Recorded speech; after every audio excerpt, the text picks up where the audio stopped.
ANZ job ads were up 0.2% in October. Importantly, this is the 5th consecutive rise. Now, job ads have been trending up for over a year now, and they're up 7.5% since October last year. Now, the strength in job ads suggests that demand for labour is picking up, and that should flow through into employment growth. The current pace of job ads growth is consistent with employment growth of around 2%.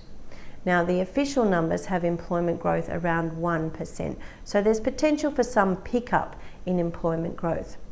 But there is some uncertainty around those official numbers. The ABS has made some changes to its labour force survey, and this has resulted in a marked change in the seasonal pattern.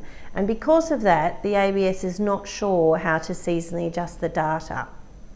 So they're investigating what the problem is and how to fix it. But in the meantime, we're sort of not sure whether we can rely on those numbers to get a good read on the underlying state of the labour market. So indicators like ANZ job ads have taken on increased importance.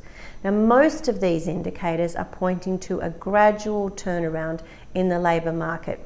And while we don't really expect the unemployment rate to come down significantly, we don't really expect to see any further deterioration. We think it will stay around that 6% level for really most of next year. Now, overall, the economy is improving. While the mining sector's doing it tough, areas of the non-mining economy are really picking up, and that's most obvious in housing, where we can see house prices are up strongly and building approvals also are pointing to a really strong rise in housing construction.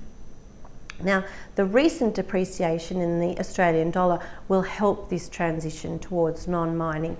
The dollar's down around 6 cents from 94 in a couple of months ago to around 88 or a bit below now. So that will really help to provide a bit of extra stimulus to the economy and help that transition towards non-mining growth.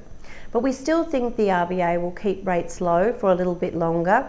We expect them to start raising rates in May next year and only increase the cash rate quite gradually.